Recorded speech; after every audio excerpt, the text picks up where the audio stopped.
cierto? De la, pa- Como venimos todos los lunes estudiando la carta de Pablo a los hermanos en Éfeso. Y vamos hoy a poner atención en el capítulo 3 de la carta a los Efesios. Y vamos a centrarnos en la segunda oración de Pablo por los hermanos en Éfeso. Y vamos a leer en Efesios 3 del 14 al 21. Y vamos a hacer los comentarios necesarios para nuestra edificación. El apóstol escribía de esta forma: por esta causa, pues, doblo mis rodillas ante el Padre de nuestro Señor Jesucristo, de quien recibe nombre toda familia en el cielo y en la tierra, que os conceda, conforme a la riqueza de su gloria, ser fortalecido con poder en su espíritu, en el hombre interior, de manera que Cristo more por la fe en vuestros corazones, y que arraigados y cimentados en amor, seáis capaces de comprender con todos los santos cuál es la anchura, la longitud, la altura y la profundidad, y de conocer el amor de Cristo que sobrepasa el conocimiento, para que seáis llenos hasta la medida de toda la plenitud de Dios. Y aquel que es poderoso para hacer todo esto mucho más abundante de lo que pedimos o entendemos, según el poder que obra en nosotros, a Él sea la gloria en la iglesia y en Cristo Jesús por todas las generaciones, por los siglos de los siglos. Amén. El 3:1 de la primera a los tesalonicenses, no, el 3:1 de Efesios capítulo 3 versículo 1, dice: por esta causa yo, Pablo, prisionero de Cristo Jesús, por vosotros los gentiles. El apóstol Pablo había iniciado esta oración, y Pablo ahora retoma y completa la oración que dejara inconclusa en el verso 1, y nos lleva a la parte final del informe sobre su tarea intercesora, que comienza ahí en el 1:17 de Efesios. Recuerdan que Pablo oraba por los hermanos. Él estaba preocupado, dice, no ceso de dar gracias por vosotros, haciendo memoria de vosotros en mis oraciones, para que el Dios de nuestro Señor Jesucristo, el Padre de gloria, os dé espíritu de sabiduría y de revelación en el conocimiento de Él. Pablo está interesado e intercede ante Dios en oración por los hermanos en Éfeso. El tema aquí complementa lo que ha dicho hasta ahora. El 1 del 17 al 23 oraba básicamente para que los receptores de la carta tuvieran un entendimiento espiritual más profundo del misterio central de la voluntad de Dios. Específicamente, que pudieran ellos captar con gozo la esperanza del Evangelio y confiar en el poder salvador y reconciliador de Dios en ellos, que comenzaba ya a unir todas las cosas en Cristo. En nuestra oración en el capítulo 3, aquí ahora Pablo ora para que sus lectores lleguen a tener el poder para comprender y conocer realmente la plenitud del amor de Cristo. Cuanto más profundo sea ese conocimiento en la iglesia, más intensamente reflejará esta unidad, la armonía y la vibrante paz que finalmente será restaurada por Dios en esta nueva creación, esta nueva creación de Dios, este nuevo hombre. Fíjese, con gratitud en su corazón por la gracia de Dios hacia los gentiles, hacia los extranjeros, porque eso representa la palabra gentil, se refiere a los no judíos. Pablo ora, Pablo ahora ora por ellos para que entiendan, puedan conocer que en este pacto, que en esta intervención de Jesucristo, ambos pueblos han llegado a ser un solo hombre o un solo cuerpo, que es la iglesia. Dice el 3:14, por esta causa, pues, doblo mis rodillas ante el Padre de nuestro Señor Jesucristo. Sus oraciones estaban siendo presentadas. Pablo postrándose ante Dios de rodillas, presentaba estas peticiones para que los hermanos pudieran ampliar su conocimiento. No parece que esta posición, orar de rodilla, sea una postura oficial cuando uno va a orar. Generalmente la posición más común que se encuentra en la Biblia para orar era de pie. Salomón estuvo de pie cuando oró por la dedicación al templo ahí en Segunda de Reyes, cuando él eleva esta oración en Primera de Reyes, espérese un ratito que me... En Primera de Reyes, en el capítulo 8, en el versículo 22, tenemos a Salomón orando por el templo. Dice, luego se puso Salomón delante del altar de Jehová en presencia de toda la congregación de Israel y extendió sus manos al cielo. Y él elevó esta oración y esta dedicación del templo que él había construido. En Crónicas se nos habla de David, en en primera de Crónicas, en el versículo 17. En el 16 también tenemos, dice, y entró el rey David y estuvo delante de Jehová y dijo, Jehová Dios, ¿quién soy yo? ¿Cuál es mi casa para que me hayas traído hasta este lugar? Dice el 7, 17, 16. Entonces, él estuvo orando también. ¿Dónde estoy?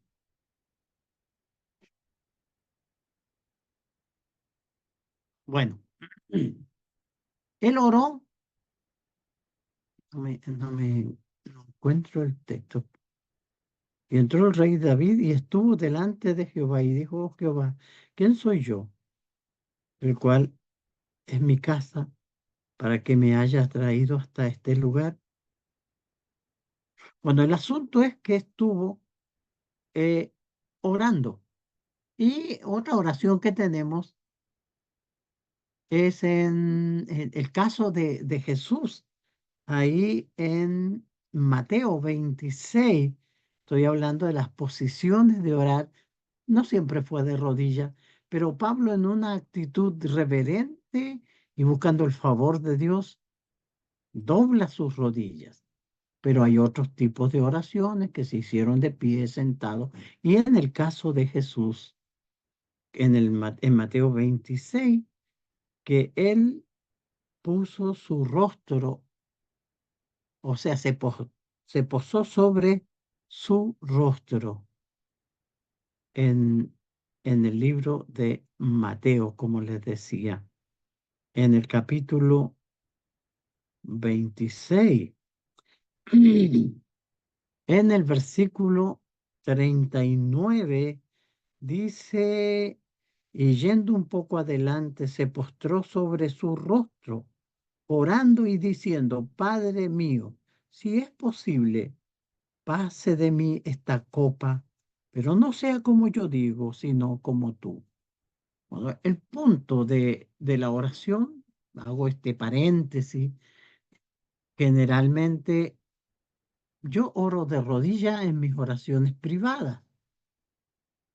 En la congregación lo hacemos de pie, todos de pie, y en ocasiones sentados, porque la Biblia no pide posiciones, sino que lo que Dios mira es la actitud del corazón, una actitud humilde.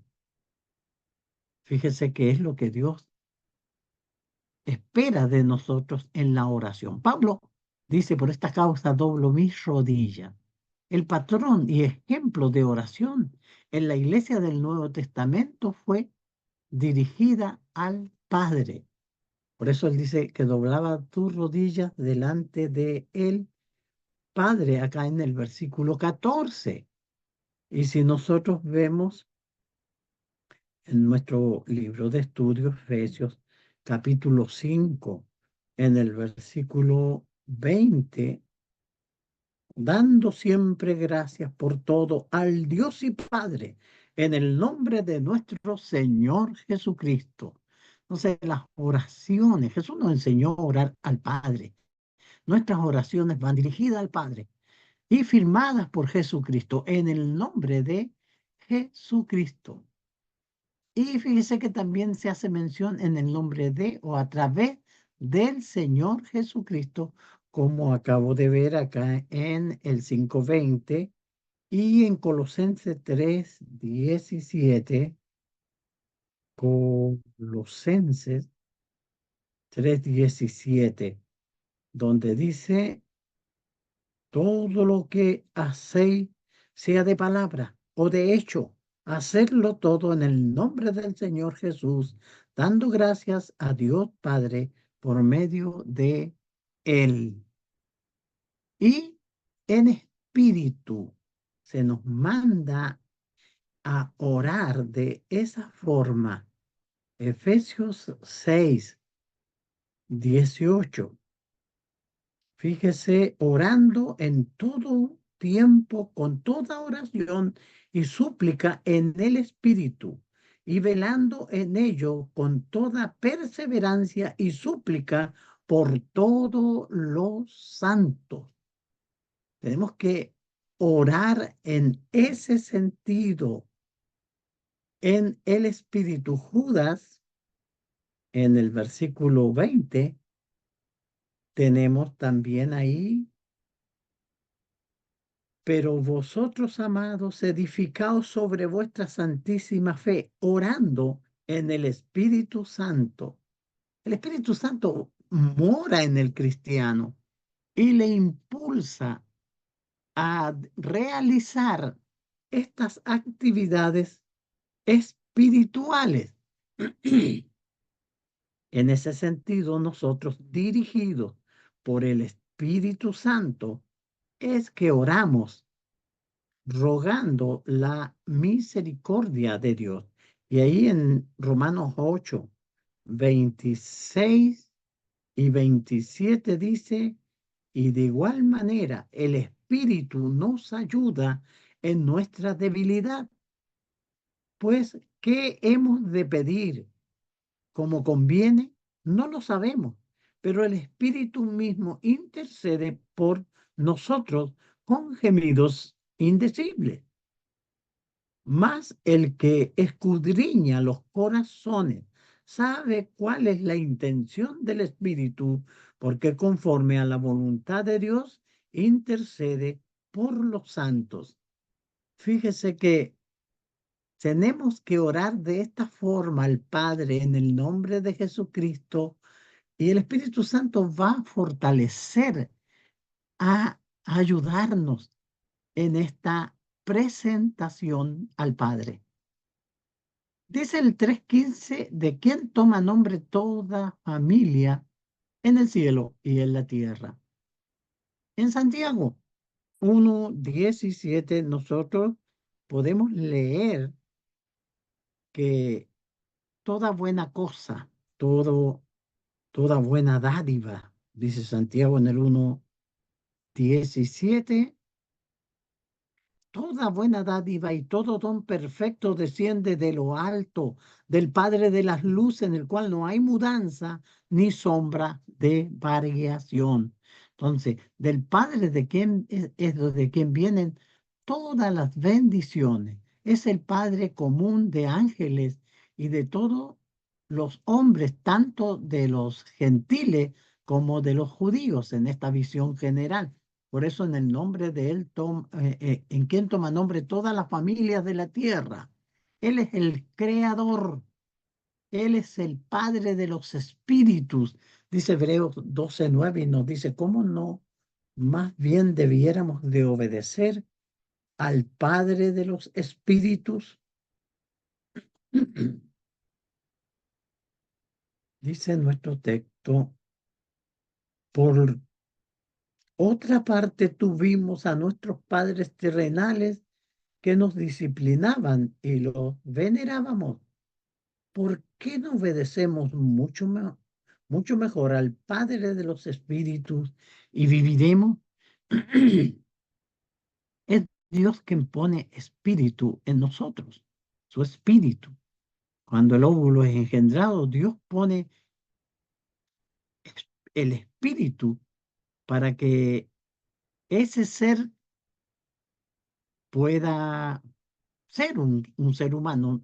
De nuestros padres heredamos el cuerpo material, pero la vida espiritual, lo que somos, nuestro ser, nuestra alma, nuestro espíritu, son de Dios.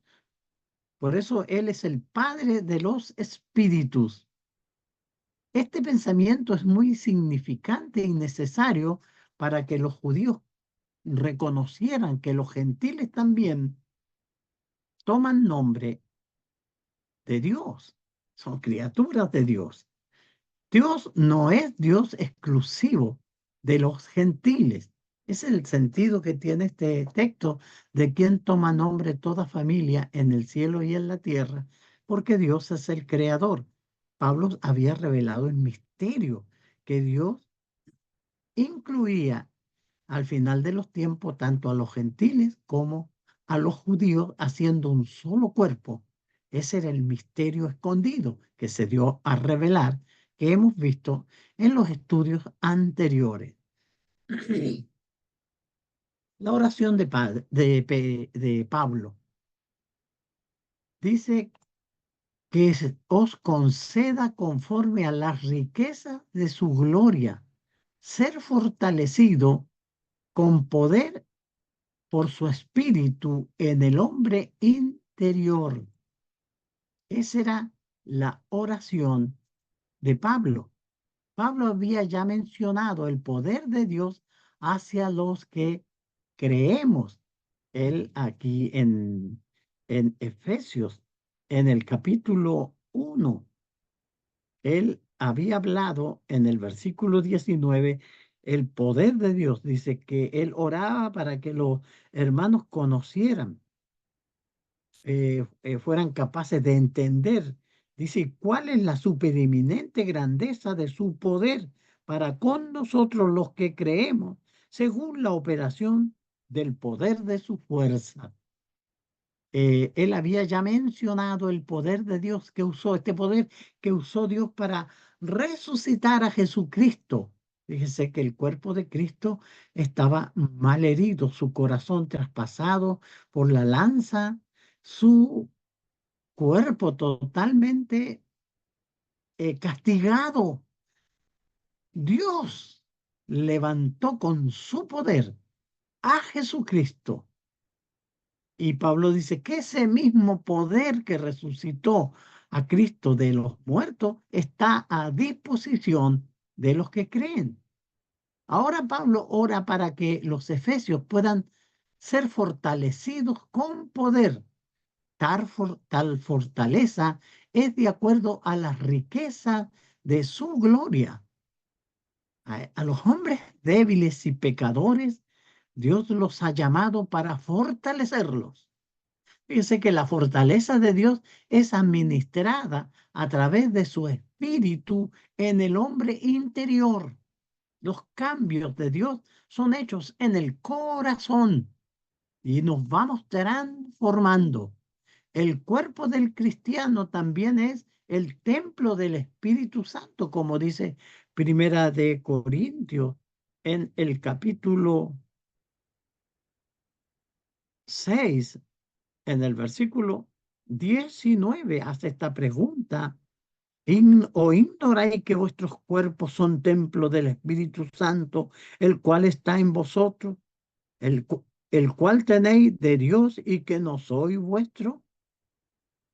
Entonces el Espíritu Santo viene a morar. Cuando nosotros nos bautizamos, perdona al Señor todos nuestros pecados y hace morar el Espíritu Santo en nosotros. Ahora tenemos comunión con Dios y esta comunión se manifiesta en que su Espíritu está morando en nosotros. El cuerpo nuestro es templo del Espíritu Santo. Entonces tenemos la influencia del Espíritu Santo guiándonos. Uno de los motivos de la morada del Espíritu Santo en el cristiano es ayudarle a hacer morir las obras de la carne. Todos tenemos problemas con los deseos de la carne, pero el Espíritu Santo fue dado justamente para eso, para ayudarnos a hacer morir los deseos de la carne. 8:11 al 13 de Romanos dice, y si el espíritu de aquel que levantó de los muertos a Jesús mora en vosotros, el que levantó de los muertos a Cristo Jesús, vivificará vuestros cuerpos mortales por su espíritu que mora en vosotros. Así que, hermanos, deudores somos no a la carne, para que vivamos conforme a la carne. Porque si vivís conforme a la carne, moriréis. Mas si por el Espíritu hacéis morir las obras de la carne, viviréis. Entonces el Espíritu Santo es dado y es la oración de Pablo para que nuestro hombre interior entienda y sea vivificado. Entonces el Espíritu Santo está haciendo esta labor, ayudándonos a vencer y hacer morir las obras de la carne. El versículo 17 dice, de manera que Cristo more por la fe en vuestros corazones y que arraigado y cimentado en amor.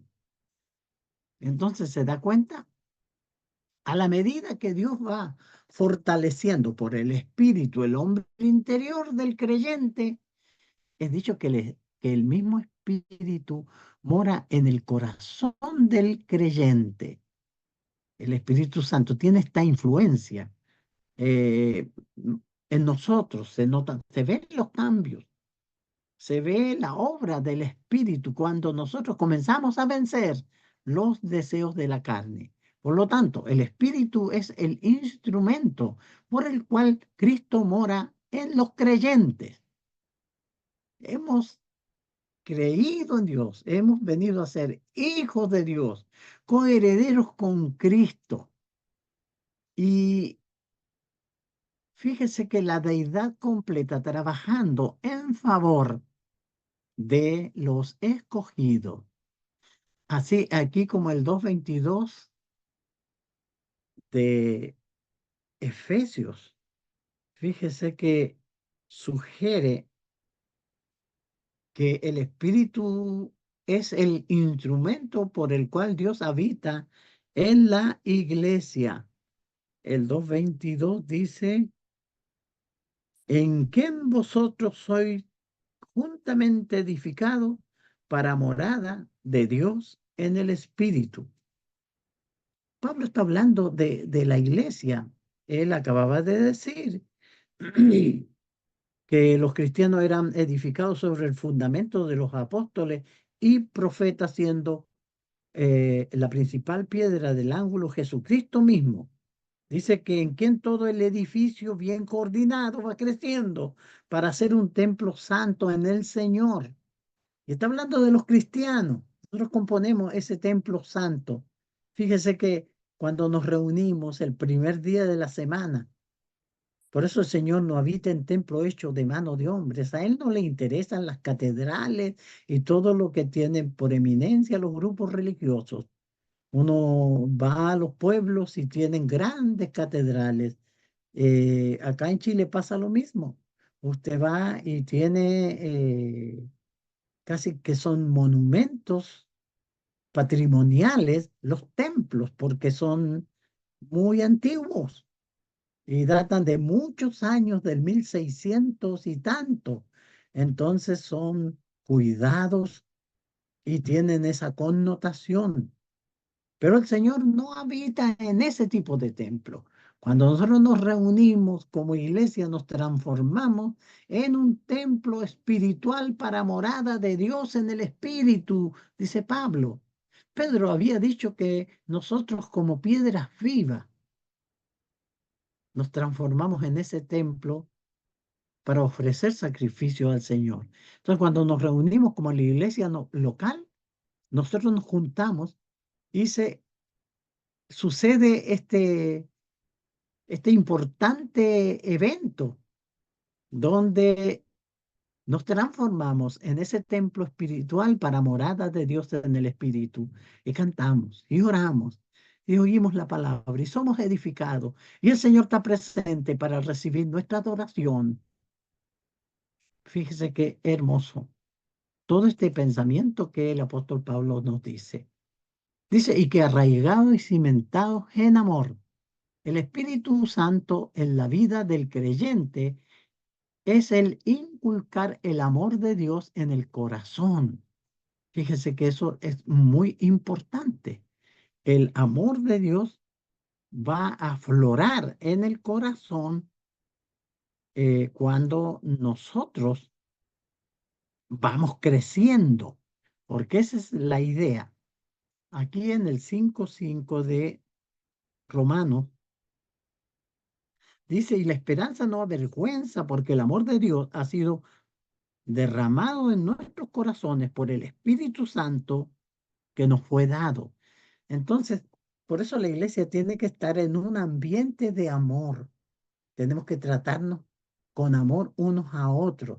Cuando la iglesia, eh, cuando los hermanos en la iglesia se creen jefes de los demás, entonces ahí cambia la cosa porque hay resquemores y hay celos. Por eso el Señor quiere que nos respetemos mutuamente, pero mayormente que amemos al Señor.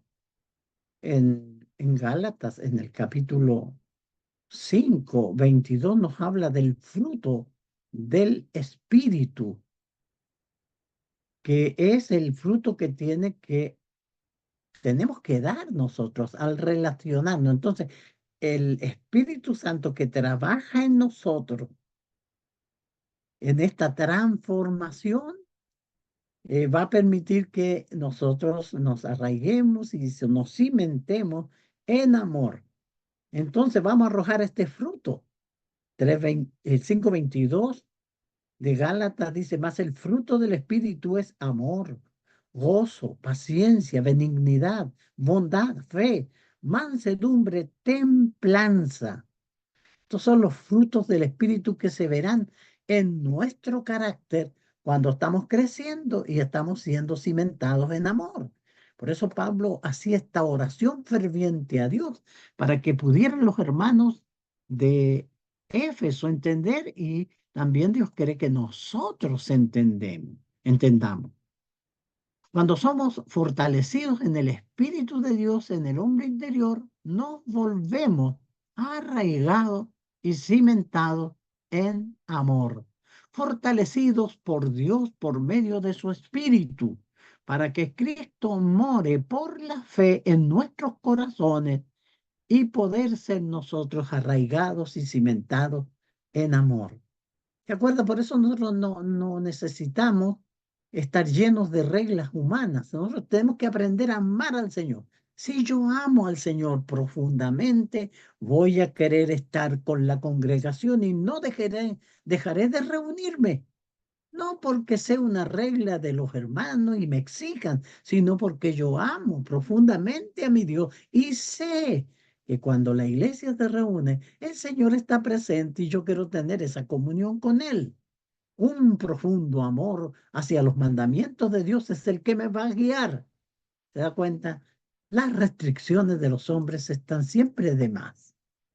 Dice Pablo en su oración, para que seáis capaces de comprender con todos los santos cuál sea la anchura, la longitud, la altura y la profundidad.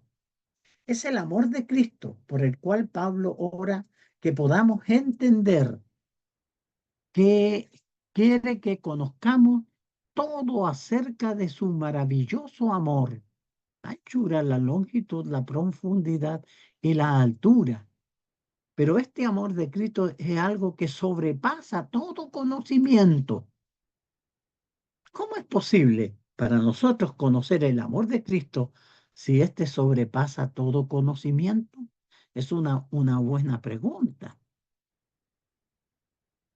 Por eso dice, y de conocer el amor de Cristo que sobrepasa todo conocimiento. Bueno, solamente en el sentido que importa cuánto aprendemos acerca del amor de Cristo, aún con el fortalecimiento del Espíritu de Dios, siempre habrá mucho más que aprender. Siempre en el amor vamos a quedar cortos, tenemos que hacerlo crecer cada vez más. Es solamente cuando comenzamos a conocer el amor de Cristo, que sobrepasa todo conocimiento, estamos comenzando a experimentar el último paso que el apóstol Pablo está orando. Fíjese que es importantísimo para que exista esta comunión entre los hermanos y las iglesias y las reuniones no se transformen en peleas, en dime y en indirecta, sino que pueda haber un profundo amor entre nosotros siendo siervos todos los unos de los otros. Dice el apóstol, para que seáis llenos hasta la medida de toda la plenitud de Dios. Este es el objetivo, la meta de todo lo que ha dicho Pablo anteriormente. Uno comienza a estar lleno de toda la plenitud de Dios cuando uno es fortalecido por Dios como Padre, que es a través del Espíritu, el Espíritu Santo. Este es un trabajo que hace la deidad para que en el corazón habite Cristo, el Hijo. ¿Se da cuenta? En estos puntos somos fortalecidos por Dios como Padre. Trabaja activamente el Espíritu Santo, y de esa forma Cristo habitará en nosotros, el Hijo de Dios. Entonces, con la ayuda de todos los miembros de la deidad, uno es llenado. Cuanto más comienza uno a entender el maravilloso amor de Cristo. Dios no quiere que le hagamos nada a la fuerza. A Él no le agrada que nosotros vayamos a la congregación sin ganas. Él quiere motivarnos para que lo amemos profundamente, así como Él nos amó. Jesús no vino refunfuñando a la cruz, no vino reclamando, sino que Él vino movido por el amor a la humanidad y fue en la cruz donde expió nuestros pecados. El libro de Hebreo nos habla en el capítulo 12 con respecto al amor. o a la decisión tomada por Jesucristo. Dice, pues, por tanto, nosotros también teniendo alrededor nuestro tan grande nube de testigos, despojémonos de todo peso de pecado que nos asedia y corramos con paciencia la carrera que tenemos por delante, puestos los ojos en Jesús, el autor y consumador de la fe, el cual por el gozo puesto delante de él sufrió la cruz, menospreciando el oprobio y se sentó a la diestra de Dios. Él vino a rescatarnos, aunque esto le costó dar su vida, morir como un criminal, pero Él nos amó tan profundamente que su amor le llevó a realizar tal sacrificio.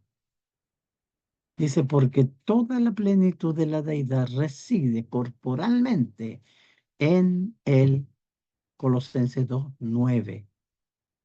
El amor de Cristo tiene que ser transmitido. Y nuestro texto, el 3:20, dice, y aquel que es poderoso para hacer todo mucho más abundante de lo que podimos y entendemos. Gloria a Dios por lo que es capaz de hacer. Pablo atribuye alabanza a Dios lo que hace porque confiar que Dios es capaz de hacerlo. Dios podía llenar a los hermanos del amor, como fue expresado por Pablo. La habilidad de Dios para hacerlo es más abundante de lo que pedimos o entendemos, más allá de nuestra imaginación. Lo que tenemos que hacer nosotros sí es creer, poner en práctica. Por eso Pablo oraba para que los hermanos tuvieran una visión exacta de este propósito que tiene Dios. Y tal vez hayan algunas cosas que no entendamos, pero poco a poco vamos a ir comprendiéndolas. Dice, según el poder que actúa en nosotros los creyentes.